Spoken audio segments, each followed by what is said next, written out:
বিশ্বনবী সাল্লাল্লাহু আলাইহি ওয়াসাল্লামের সাহাবী হযরত আব্দুল্লাহ ইবনে সালাম রাদিয়াল্লাহু তাআলা আনহু সহ কতিপয় সাহাবায়ে কেরাম তারা ইহুদি ধর্ম ত্যাগ করে নতুন মুসলমান হয়েছেন। আয়াত নাযিল হওয়ার কারণটা বলছি। নতুন মুসলমান হওয়ার পর এই আব্দুল্লাহ ইবনে সালাম সহ কয়েকজন মুসলমান তারা নতুন হয়েছেন। ওনারা তখন উটের গোশত ভক্ষণ করতে গেলে একটু মনে মনে দ্বিধা দ্বন্দ্বে পড়ে। আমি বোঝানোর জন্য বলছি, আপনারা রাগ করছেন না তো? আমার কথা বুঝতে পারছেন? এই জন্য বোঝানোর জন্য আমি উদাহরণ দিচ্ছি। আমাকে আপনি মনে করুন এই মুহূর্তে আপনার পারিপার্শ্বিক এক হিন্দু ভাইয়ের সঙ্গে আপনার খুব সম্পর্ক ভালো। আজকে আপনার 40 বছর বয়স কি 50 বছর বয়স, এই 40 বছর বয়স পর্যন্ত আপনি পাক্কা গরু খাওয়া মুসলমান। কি খাওয়া মুসলমান? সবাই বলেন না কেন, খানা নাকি আপনার? পাক্কা গরু খাওয়া মুসলমান। এখন এই পাক্কা গরু খাওয়া মুসলমান আগামীকাল সকালবেলায় আমার হিন্দু ভাইদের পুরোহিত থেকে আপনি হিন্দু ভাইদের মন্ত্র পড়ে হিন্দু হয়ে গেছেন। কি হয়েছে? হিন্দু হয়েছে। হিন্দু হওয়ার পরে আপনার কলকাতায় কিংবা বোম্বাইতে কিংবা আরো অন্যান্য শহরে, বড় বড় শহরে কিংবা আপনাদের এই জেলার বড় বড় শহরে, বড় বড় টাউন থেকে আপনাকে ডাকলো সেই হিন্দু ভাই ডাক দিয়ে বলছেন, দেখুন আমি তো রামশ্যাম চন্দ্রমধু, আমরা তিনজন ছিলাম, আজকে তুই ছিলাম, তুমিও রামের সঙ্গে যখন এক হয়ে গেলে, সুতরাং ভাই চলো একসাথে মিলে একটু শুকরের গোশত নাস্তা করে আসি। কিসের গোশত? কথা বলেন না, অনেকে মনে করে গুনাহ হবে। আরে কোরআন শরীফে তো আছে ইন্নামা হারামা আলাইকুম বাইতা ওয়াতামা লাহমুল খিনজির, কোরআন শরীফে আছে শুকরের গোশত।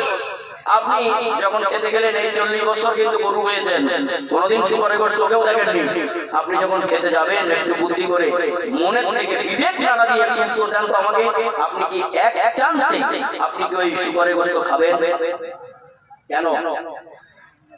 মনে মনে একটা দ্বিধা আসবে, যদিও হিন্দু হই 40 বছর গরুকে নিয়ে আসলাম, আরে এখন যদি আমি এটা খাওয়া সম্ভব? মনে মনে কিংবা কোনো একটা হিন্দু ভাই মুসলমান হয়, আবার অনেকে সুবিধা রাখতে পারবে না, আমি এই জন্য ঘুরিয়ে দিলাম, প্লেটটা উল্টে দিলাম। হিন্দু ভাই যদি মুসলমান হয় আমাকে আগামী তার এক প্লেট করে করতে দেন, সেও খাবে না, সেও বলবে না ভাই আমি এটা খাবো না, মায়ের বাড়ি থেকে মুষ্ট হওয়ার পর এত বছর পর্যন্ত কাটিয়েছি কোনোদিন খাইনি, সুতরাং খাবো না, এটা বলবে। এটা যদি সত্য হয়, আব্দুল্লাহ ইবনে সালাম দীর্ঘদিন তার পূর্বের ধর্ম ছিল ইহুদি, এই ইহুদি ধর্মে উটের গোশত খাওয়া হারাম। কি বললাম? উটের গোশত খাওয়া হারাম। মুসলিম ধর্মে আমাদের জন্য উটের গোশত হারাম না হালাল? হালাল। কে করেছেন? আল্লাহ করেছেন, আমাদের খেতে হবে। এখন আব্দুল্লাহ ইবনে সালাম সহ কয়েকজন সাহাবায়ে কেরাম তারা খান না, এটা মনে মনে যেন কেমন দ্বিধা দ্বন্দ্বের ভিতরে আছেন। রব্বুল আলামিন বলেন, ইয়া আইয়ুহাল্লাযীনা আমানু উদখুলু ফিস-সিলমি কাফা, ও ঈমানদাররা তোমরা পরিপূর্ণ ইসলামের ভিতরে শামিল হও। ইসলামের কিছুটা নেবে আর কিছুটা বাদ দেবে ও বললে চলবে না, সম্পূর্ণ ইসলামের ভিতরে দাখিল হও। এখন আমি বোঝানোর জন্য আরেকটা কথা দিয়েছিলাম, তো নেই এই স্টেজে যখন আমি পা দিলাম, একটা পা বাইরে আর একটা পা ভিতরে। এখন আমাদের যিনি সভা পরিচালনা করছেন তিনি আমাকে ডাক দিয়ে বললেন, ভাই আপনি বহুদূর থেকে এসেছেন, আপনি উপরে উঠে আসেন, সম্পূর্ণ উঠে আসেন। আর আমি যদি বলি না আমার ঠিকই আছে, আমি সম্পূর্ণ উঠে আছি, আপনারা বলেন আপনারা কি আমাকে পাগল বলবেন না ভালো বলবেন?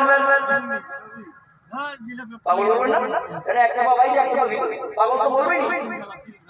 ইসলামের ভিতরে থেকে যে মুসলমান কোরআনের হুকুম মানে না, মুসলমানের দাবি করে, ঈমানওয়ালা মুসলমান বলে দাবি করে, তার ব্যাপারে যদি আল্লাহ ডেকে বলেন আইয়ুহাল্লাযীনা আমানু উদখুলু ফিস-সিলমি কাফা, ও ঈমানদাররা তোমরা সম্পূর্ণ ইসলামের ভিতরে দাখিল হও। এরপর আল্লাহ আবার বলেন ওয়ালা তাতাবিউ খুতুওয়াতিশ শাইতান ইন্নাহু লাকুম আদুউম মুবিন। আর শয়তানের কদম তোমরা অনুসরণ করো না, কারণ শয়তান তোমাদের চরম দুশমন, সে তোমাদের প্রতি পদে পদে বিপদে ফেলবে। এবার আল্লাহ দেখলেন মানুষদেরকে ডেকে তারা যে সকলে মানবে তা তো মানবে না, এই জন্য রব্বুল আলামিন তিনি এবার ঈমানদারদেরকে ডেকে বললেন, আমি আপনাদের কাছে প্রশ্ন করি, আপনারা ঈমানদার না বেঈমান? আপনারা ঈমানদার না বেঈমান? একটু কথা বলেন। কি আমরা কি আমরা ঈমানদার। এবার আল্লাহ পাক শুধুমাত্র ঈমানদারদের জন্য ডাক দিয়ে বলছেন, ইয়া আইয়ুহাল্লাযীনা আমানু কুলু মিন তাইয়্যিবাতি মা রাযাকনাকুম ওয়াশকুরু লিল্লাহি ইন কুনতুম ইয়্যাহু তা'বুদুন।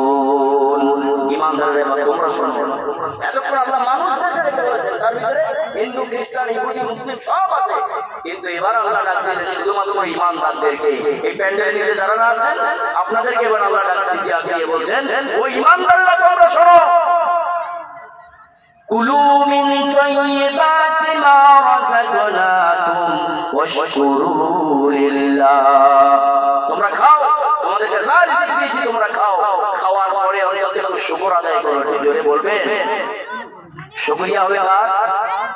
আপনি যদি শুকরিয়া আদায় করেন, রব্বুল আলামিন আপনার জন্য আরো নিয়ামত বাড়িয়ে দিবেন, শুকর আদায় করার মতন শক্তি আরো বাড়িয়ে দিবেন। একটু জোরে বলবেন না সুবহানাল্লাহ। এই জন্য কোরআন আর হাদিস নিয়ে আমরা যারা কম বেশি করে একটু পড়াশোনা করি, আপনারা নিশ্চিত পড়াশোনা করেন, একটা জিনিস আপনাদেরকে একটু বোঝার দরকার রয়েছে। কোরআনের একটা আয়াত যদি কোনো মুসলমান প্রত্যাখ্যান করে, ওই মুসলমান আর মুসলমান থাকবে না।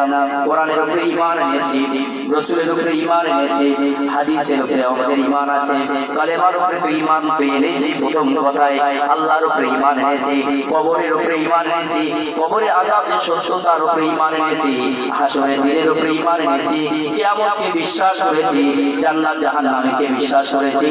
এই এতগুলো কথা যা কিছু বললাম